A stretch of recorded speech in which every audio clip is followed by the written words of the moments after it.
Ное излегува од ковчегот.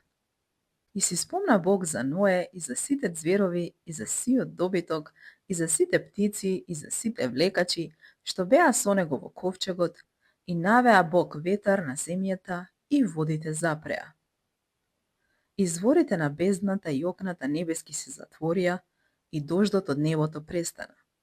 Водата почна постепено да опаѓа на земјата, и по 150 дена се намали.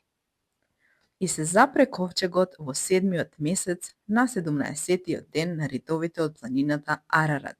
Водата пак опаѓаше постепено до 10-тиот месец и во првиот ден од 10-тиот месец се покажаа врвовите на планините. А по 40 дена го отвори Ное прозорецот на ковчегот што го беше направил. И пушти гавран за да види дали спаднала водата од земјата.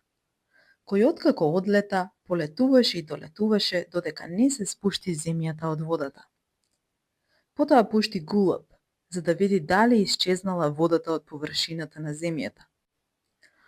Но гулабот, бидејќи не најде каде да застане со своите нозе, се врати кај него во ковчегот, зашто имаше уште вода по целата земја.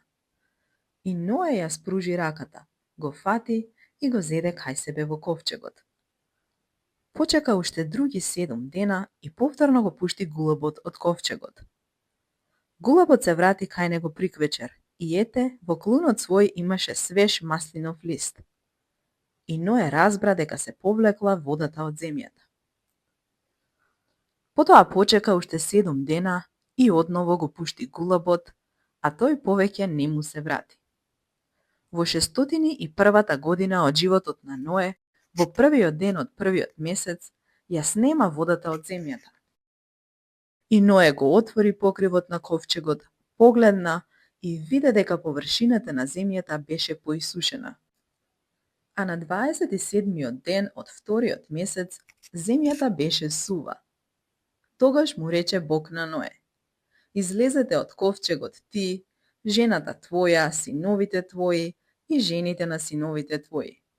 Изведете ги со себе и сите животни што се со тебе, од секое суштество, од птиците, добитокот и сите влекачи што лажат по земјата, нека се растурат по земјата и нека се плодат и множат на земјата.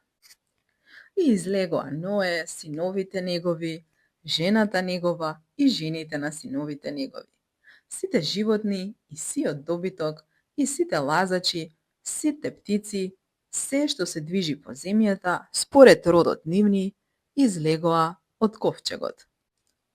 И му направи Ное жртвеник на Господ. Изеде од секој чист добиток од сите чисти птици и ги пренесе на жртвеникот како жртви сепаленици.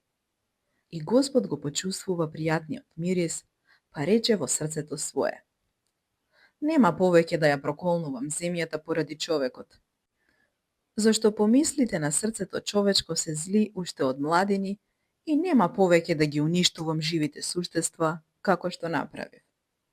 Од сега, па се дори постои земјата, нема да престанат сеењето и жнеењето, студот и горештината, летото и зимата, деновите и ноќите.